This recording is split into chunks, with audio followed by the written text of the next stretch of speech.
কোরআনের অন্য কোথাও কারো মৃত্যু কামনা করার কথা উল্লেখ নেই, শুধু এই জায়গায়। একবার চিন্তা করে দেখুন, কেন তিনি মৃত্যু কামনা করছেন?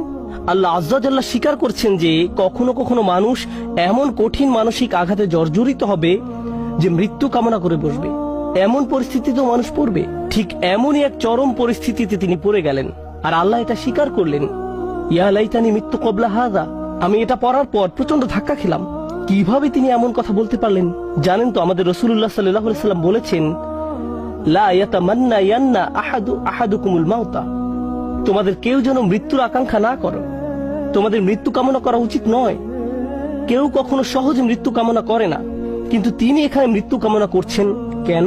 এটা অত্যন্ত কঠিন এক পরিস্থিতি, মারাত্মক এক অবস্থা। তো তিনি যে অপমানের সম্মুখীন হতে যাচ্ছেন তা মৃত্যুর চেয়েও খারাপ। তাই তিনি বললেন, ইয়া লাইতানি মিত্তু ক্বাবলা হাযা। এই কথা কোরআনে উল্লেখ করার কারণ আছে। দুনিয়ার এই জীবনে মানুষ অপমানজনক পরিস্থিতিতে পড়বে, থেকে মুক্তির কোনো উপায় চোখে পড়বে না। অনেককে তাদের পরিবারের সম্মুখীন হতে হবে, মিথ্যা অপবাদের সম্মুখীন হবে, অতীতের কোনো ভুলের মোকাবেলা করতে হবে। কে জানে তাদের এমন ধরনের মানসিক আঘাতের মোকাবেলা করতে হবে। তখন তারা মরিয়ম সালামুন আলাইহার উদাহরণে সান্ত্বনা খুঁজে পাবেন। কিন্তু তিনি এখানেই থেমে যাননি। তিনি বললেন, ওয়া কুনতু নাসিয়াম মানসিয়া। নাসিয়ান মানসিয়া খুবই অসাধারণ শব্দ যুগল। তারা বলে ফাল ও ফিইল, এবং এই দুইটি ওজন। তারা নিসিও বলে। এক কিরাতে এটাকে নিসিয়ান, অন্য কিরাতে নাসিয়ান পড়া হয়, জিবহ এর মতো। আরবি ভাষায় দুই ধরনের শব্দ আছে, জিবহ ও মাজবুহ। একইভাবে নাসি এবং মানসি, এই শব্দগুলোর প্রথমটা আসলে ব্যবহৃত হয়, আমি আপনাদের জন্য লিখে এনেছি। ولا يقال للكبش ذبح إلا إذا أعد للذبح। কোন প্রাণীকে, অর্থাৎ কোন ছাগল বা ভেড়াকে আপনি ততক্ষণ পর্যন্ত জিবহ বলবেন না যতক্ষণ না এটি জবাই করার উপযুক্ত হয়। জবাই করা হয়ে গেলে এটাকে বলা হয় জাবিহ, এটাকে বলা হয় মাজবুহ। জবাইয়ের আগে না, আগে বলা হয় জিবহ। তিনি দুইটি শব্দ ব্যবহার করলেন। যদি আমি মরে যেতাম, যদি মানুষের স্মৃতি থেকে বিলুপ্ত হয়ে যেতাম, এভাবে অনুবাদ করা হয়। কিন্তু এখানে যে দুইটি শব্দ আছে সেটা ওনারা ভুলে গেছেন। একটা শব্দ নাসিয়ান, অর্থ আসলে তিনি তো মসজিদ থেকে অনেক দূরে, ঠিক না? তিনি এখন বাড়িতে অবস্থান করছেন না। কেউ যেন কোনোদিন আমাকে মিস না করে। তারা যেন এই প্রশ্নটাই না করে যে মরিয়ম কোথায় গেল। আমি যদি অদৃশ্য হয়ে যেতাম, যদি মানুষের স্মৃতি থেকে বিলুপ্ত হয়ে যেতাম এই মুহূর্তে, কারো যেন কোনোদিন আমার কথা মনেও না হয়। এটা হলো নাসিয়ের অর্থ। চিন্তাও মাথায় না আসে যে এক সময় আমার অস্তিত্ব ছিল। এমন অনেকেই আছে যারা এত কঠিন হতাশা এবং উদ্বেগের ভিতর দিয়ে যায় যে ঘর থেকেই বের হয় না, ফোন রিসিভ করে না, টেক্সট মেসেজের কোনো জবাব দেয় না। তারা এত বেশি মানসিক যন্ত্রণা অনুভব করে যে তাদের ইচ্ছা হয় যদি তারা মানুষের স্মৃতি থেকে বিলুপ্ত হয়ে যেত। কেউ যদি তাদের দরজায় করাঘাত করে, তারা ভাবে যদি তারা আমার কথা ভুলে যেত, হায় যদি আমার কারোর সাথে আর দেখা না হতো। তারা সবকিছু থেকে নিজেকে বিচ্ছিন্ন করে নিজের মাঝেই বসবাস করতে চায়। এর নাম হলো নাসিয়ান। তিনি ইতোমধ্যে আশা করছেন যেন তার মৃত্যু হয়, কেউ যেন তার খোঁজ করতেও না আসে। পরবর্তীতে অনেক বছর পার হয়ে গেলে কেউ যদি না জানে তার কি হয়েছে, মানসিয়ান, ভবিষ্যতেও তার কোনো উল্লেখ কোথাও যেন না থাকে। আমি আশা করছি কেউ যেন এই মুহূর্তে আমার কথা মনে না করে, এবং আমি ভবিষ্যতেও যেন সবার স্মৃতি থেকে সম্পূর্ণ অদৃশ্য হয়ে যাই। আমি এই মহান নারীর পরীক্ষার উপর গুরুত্ব আরোপ করতে চেয়েছি, কারণ ইনি এমন একজন নারী যার দোয়া সাথে সাথেই কবুল হয়ে যেত। তাকে এমনকি খাদ্যও চাইতে হয়নি, তার জন্য ফল ফলাদি এসে উপস্থিত হতো।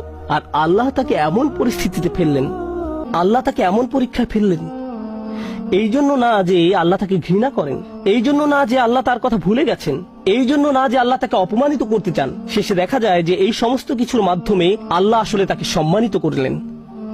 আল্লাহ তাকে সম্মানিত করতে চান। কোন অপমানের ভয় তিনি করছিলেন? তার অপমানের ভয় ছিল মানুষ বলবে তুমি বিয়ে ছাড়াই এই সন্তানের মা হয়েছ, তোমার এটা হারাম ছেলে। মানুষ এটাই বলবে।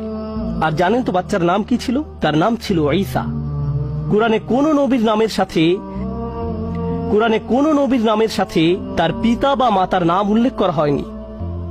শুধু ঈসা আলাইহিস সালাম, ঈসা ইবনে মারইয়াম বারবার উল্লেখ করা হয়েছে। ঈসা মরিয়মের ছেলে, ঈসা মরিয়মের ছেলে। কোরআনে কোথাও কি আছে মুহাম্মদ আব্দুল্লাহর ছেলে?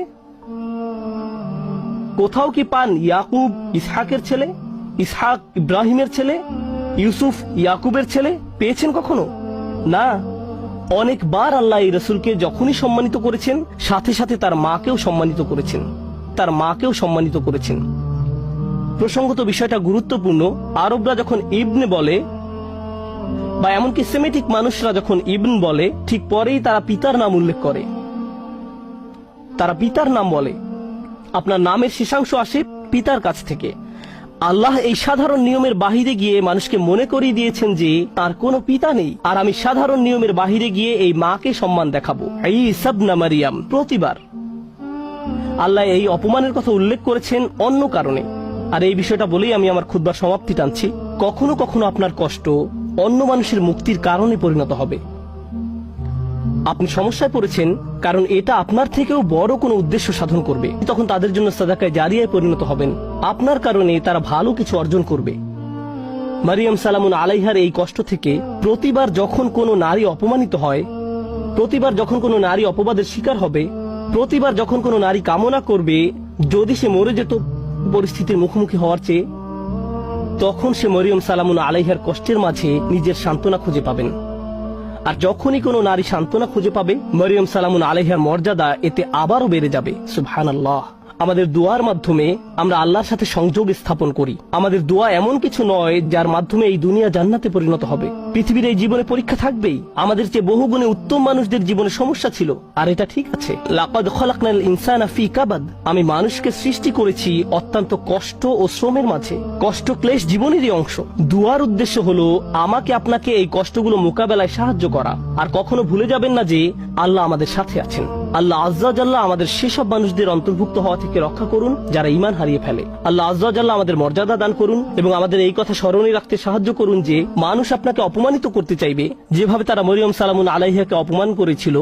লোকে আপনার সম্পর্কে কি মনে করে আর আল্লাহ আপনার সম্পর্কে কি মনে করেন, এর মাঝে বিশাল পার্থক্য আছে। কারণ আপনি যদি লোকের কথা মানেন তাহলে মরিয়ম ছিলেন সমাজের সবচেয়ে অপমানিত, আর যদি আল্লাহর কথা মানেন তাহলে তিনি ছিলেন মানব ইতিহাসের সবচেয়ে মর্যাদাবান নারীদের একজন। তাই আমরা আল্লাহর কথা মানব। ওয়ালাকাদ কাররামনা বানি আদম। আর আমি তো আদম সন্তানদের সম্মানিত করেছি। আল্লাহ আজ্জা জাল্লাহ আমাদেরকে তার নিকট সম্মানিত মানুষে পরিণত করুন মানুষের নিকট সম্মানিত করার পূর্বে। বারাকাল্লাহু লি ওয়া লাকুম ফিল কুরআনিল হাকিম ওয়া নাফা'আনি ওয়া ইয়্যাকুম বিল আয়াতি ওয়া যিকরিল হাকিম।